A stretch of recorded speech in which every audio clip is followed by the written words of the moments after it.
В Абу-Даби завершился первый день переговоров по урегулированию войны в Украине. К каким шагам на самом деле готовы и Киев, Москва и Вашингтон? Трамп обещает хорошие новости и скорый мир для Украины. Но не окажется ли этот мир опасной иллюзией перед новой войной? Ядерная проповедь. Папа Лев XIV призывает лидеров России и Соединенных Штатов продлить действие договора о контроле над стратегическими ядерными вооружениями. Вашингтон вытесняет российскую нефть с мировых рынков. Путин и Си Цзиньпин проводят срочный разговор. Какие сигналы посланы миру? Сербия выбирает Евросоюз и отказывается от российского газа. Мерц летит в Саудовскую Аравию, Венесуэла уже дружит с Америкой, Эстония задерживает судно по пути в Санкт-Петербург. Британская королевская семья организует прием для коммунальщиков. Во Флориде игуаны падают с деревьев. Ну и золото бьет очередные рекорды. Об этом и не только. Подписывайтесь, комментируйте. Время начать.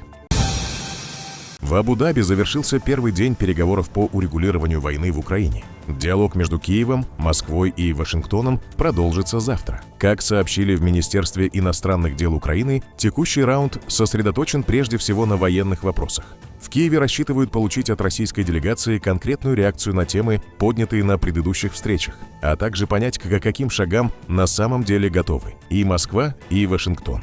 Украинская сторона подчеркивает, что этот этап переговоров важен для прояснения реальных позиций участников и перспектив дальнейшего процесса. Украинская сторона заинтересована в том, чтобы понять реальные намерения россиян и что в этом контексте намерены делать американцы.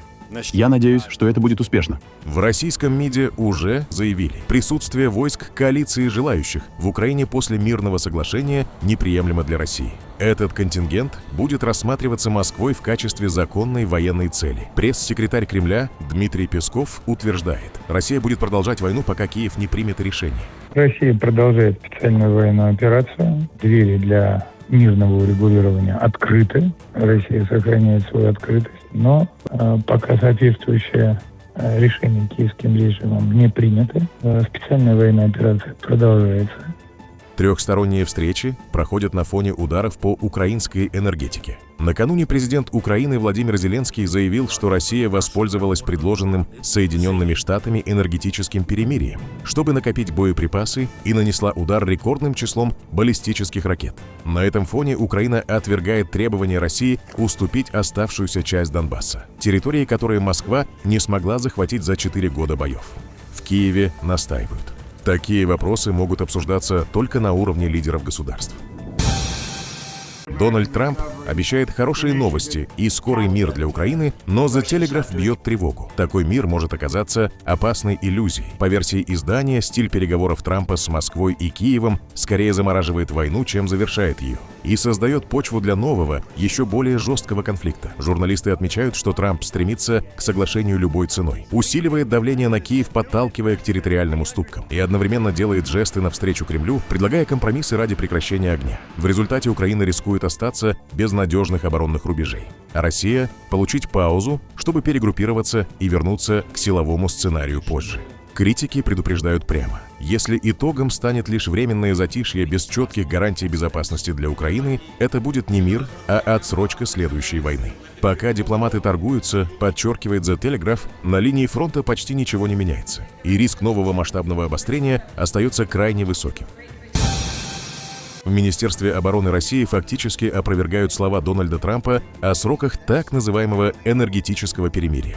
Американский президент утверждает, что пауза в ударах длилась с воскресенья по воскресенье, то есть с 25 января по 1 февраля. Однако собственные сводки российского военного ведомства рисуют иную картину. Так, 25 января Минобороны России сообщала об ударе по энергетическому объекту в Николаевской области. Уже на следующий день, 26 января, ведомство отчиталось о новых атаках на энергоинфраструктуру. Тогда без электроснабжения осталась значительная часть Харьковской области. 27 января в официальных сводках вновь фигурировало поражение энергетической инфраструктуры, сопровождавшееся перебоями с электричеством сразу в нескольких регионах Украины. Сообщения об ударах по энергетике исчезли из отчетов лишь с 28 января. При этом 29 января Дональд Трамп публично заявил о прекращении атак сроком на 1 неделю. В результате заявленные сроки перемирия не совпадают с официальными российскими отчетами, что ставит под сомнение саму версию о полноценной паузе в ударах по украинской энергетике. Папа Лев XIV призвал лидеров России и Соединенных Штатов продлить действие СНВ-3. последнего двустороннего договора о контроле над стратегическими ядерными вооружениями. Понтифик заявил, что нельзя допустить, чтобы этот инструмент утратил силу, и призвал заменить логику страха общей этикой, чтобы предотвратить новую гонку вооружений. СНВ-3 был подписан в 2010 году и ограничивает число развернутых стратегических ядерных боезарядов и носителей у обеих сторон. Россия приостановила участие в договоре в феврале 2023 года. При этом Владимир Путин предлагал неформально еще на год сохранять ограничения для Соединенных Штатов. Официальной информации о готовности сторон к продлению на данный момент нет. Соединенные Штаты вышли из частичного шатдауна. Палата представителей с минимальным перевесом одобрила компромиссный бюджетный план, который возобновляет финансирование ключевых направлений – обороны, здравоохранения, образования и жилищных программ. Отдельно и временно продлили деньги для Министерства внутренней безопасности. Самые спорные вопросы, прежде всего миграционная политика и пограничные меры, законодатели договорились обсуждать дальше, без остановки работы правительства. После голосования документ передали в Белый дом, и президент Дональд Трамп подписал закон. Шатдаун начался из-за того, что Конгресс не успел утвердить бюджет в срок. Теперь у законодателей есть время на переговоры по иммиграции и следующим этапом бюджетных решений. В Вашингтоне прошла встреча госсекретаря США Марко Рубио с министром иностранных дел Индии Субраманьямом Джайшанкаром. Она состоялась на следующий день после того, как США и Индия объявили о новой торговой сделке. Стороны договорились снизить американские пошлины на индийские товары с 50 до 18%. В обмен Нью-Дели пообещал, хотя официально еще не объявили, остановить закупки российской нефти и упростить доступ на свой рынок. По словам Дональда Трампа, Индия также увеличит покупки американской энергии, угля, технологий и сельхозпродукции. Джайшанкар находится в США с официальным визитом и примет участие во встрече по критически важным полезным ископаемым, которую проводит Марко Рубио. Новая сделка – только первый шаг, переговоры о более широком соглашении продолжатся. Власти Индии заявили о намерении диверсифицировать источники энергоснабжения на фоне новой торговой сделки с Вашингтоном и изменений в мировой экономике. В Нью-Дели подчеркивают, что ключевая задача – обеспечить энергетическую безопасность для страны с населением более 1,4 миллиарда человек. При этом Индия не подтверждает полный отказ от российской нефти и сохраняет курс на гибкую и прагматичную политику закупок, ориентированную на собственные интересы. В Москве также не видят признаков пересмотра индийского подхода. В российском МИДе заявляют, что у них нет оснований считать, что после соглашения с Вашингтоном Нью-Дели изменил стратегию импорта российских энергоносителей. Эксперты отмечают, что полный отказ от российской нефти для Индии малореалистичен, как по объемам поставок, так и по техническим параметрам сырья. По их оценкам, альтернативы, предлагаемые Соединенными Штатами, не способны в полном объеме заменить российские баррели, а громкие заявления о разрыве энергетических связей выглядят скорее политическим сигналом, чем отражением реальной практики. Сербия привержена вступлению в Европейский Союз и снижению энергетической зависимости от России, заявил президент Александр Вучич в интервью агентству Reuters. Вучич заявил, что Сербия диверсифицирует свои источники энергии, снижая зависимость от России, и уже ведет переговоры о закупке природного газа через механизм закупок Европейского Союза. Эта балканская страна является одним из немногих оставшихся в Европе покупателей российского природного газа. Более 80% его поставок поступает оттуда, но ЕС оказывает давление на Сербию, требуя найти альтернативы и не платить Путину. Ожидается, что нефтепровод, соединяющий Сербию и соседнюю Румынию, будет завершен в 2027 году. Мы знаем, что Европейский Союз планирует ввести всевозможные запреты на присутствие российских энергоносителей в Европе. И нам, в некотором смысле, необходимо адаптировать и скорректировать нашу энергетическую политику в соответствии с определенными требованиями и просьбами тех, кто обладает огромной властью. У нас по-прежнему будут большие объемы российского газа, но мы будем брать все больше и больше у европейцев и азербайджанцев. У нас по-прежнему очень выгодные условия в рамках краткосрочного соглашения с Россией, и это хорошо для сербского народа. Но нам придется приспособиться к условиям, которые Европейский Союз, как бы вы это ни называли, предлагает, навязывает или как бы это ни называлось, предлагает. Владимир Путин провел срочные онлайн-переговоры с председателем КНР Си Цзиньпином на фоне растущей неопределенности вокруг экспорта российской нефти. Контакт состоялся после сообщений о резком сокращении закупок со стороны Индии, одного из ключевых покупателей российских энергоресурсов. По разным оценкам аналитиков, поставки в Индию либо снизились до примерно 1,1 миллиона баррелей в сутки, либо упали почти в 4 раза, что усилило тревогу в Москве. На этом фоне Кремль все отчетливее делает ставку на Китай как на стратегического якорного партнера в энергетике и торговле. В ходе переговоров стороны подтвердили приверженность углублению всеобъемлющего партнерства, подчеркнув особую роль энергетического сотрудничества, а также совместных проектов в высоких технологиях, атомной энергетике и космосе. Россия в лидерах по поставкам в КНР энергоресурсов. Наше партнерство в энергетике имеет взаимовыгодный и подлинно стратегический характер. Ведем активный диалог в области мирного атома. Продвигаем высокотехнологичные проекты, в том числе в промышленности и исследовании космоса. Что же касается международной обстановки, то в условиях нарастающей турбулентности в мире внешнеполитическая связка Москвы и Пекина остается важным стабилизирующим фактором. Готовы продолжать самую тесную координацию по глобальным и региональным сюжетам как на двустороннем треке, так и на всех многосторонних площадках. Столь приятный и весьма символический день.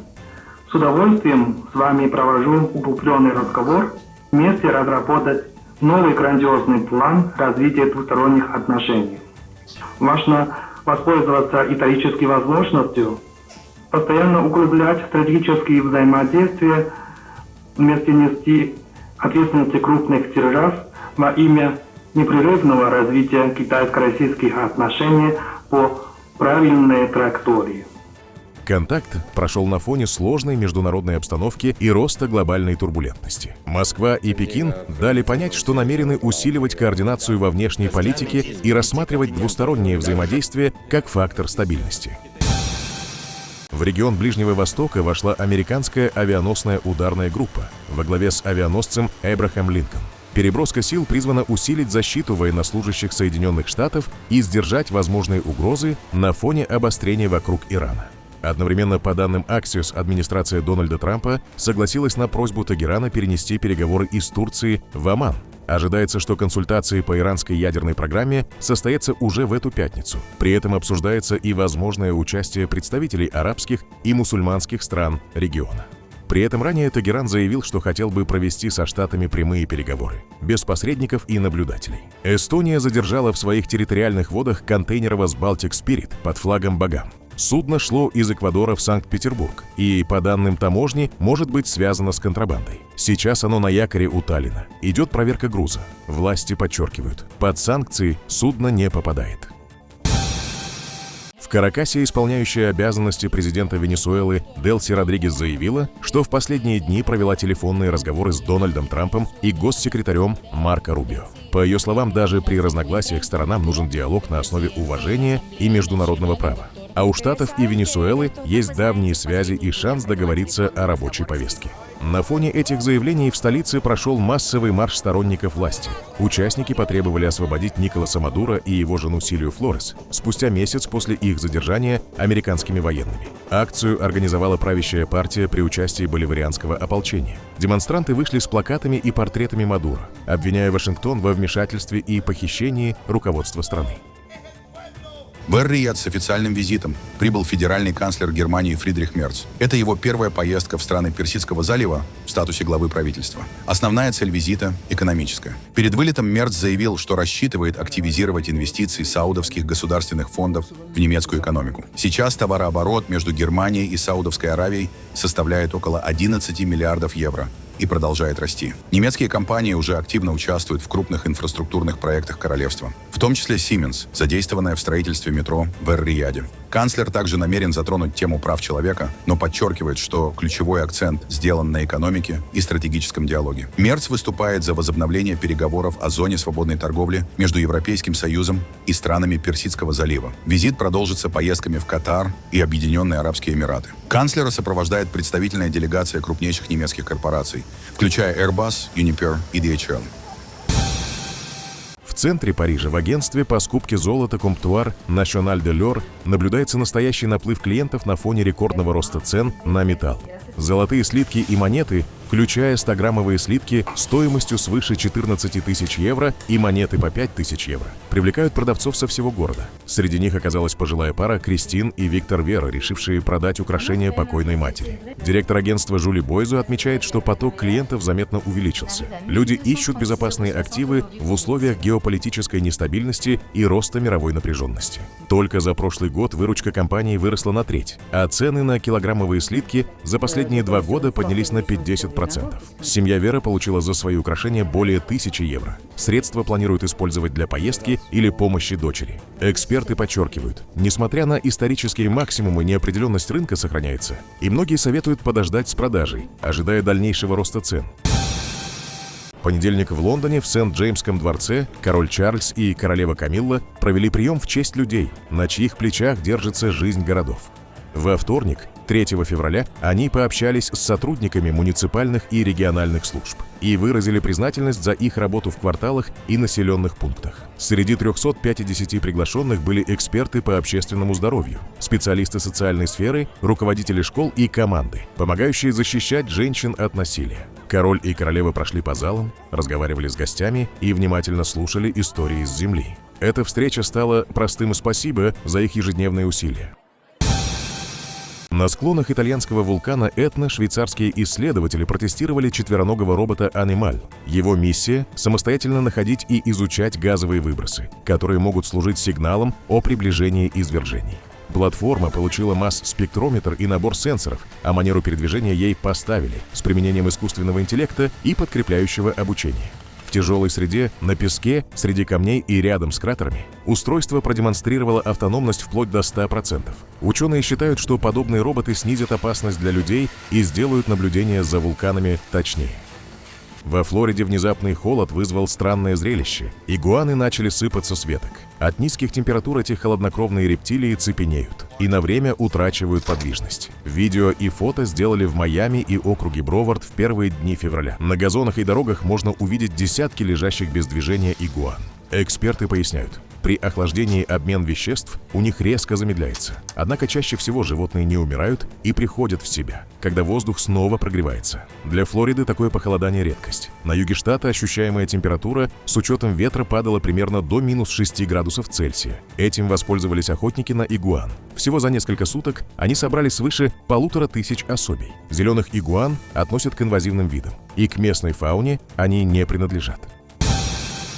В Милане прошел показ зимней олимпийской моды, на котором звезды зимних Олимпийских игр продемонстрировали наряды, в которых выступят на играх 2026 года. На подиуме появились спортсмены из Италии, Колумбии, Бразилии и Хорватии в разнообразной спортивной одежде, включая наряды для церемонии открытия. Особое внимание привлекла коллекция из 26 моделей, вдохновленных зимними видами спорта, созданная студентами Академии Брера. Эксперты отмечают, что она отражает свежий взгляд молодого поколения дизайнеров и сочетает спорт, функциональность и моду, подчеркивая креативность Милана как мирового центра дизайна.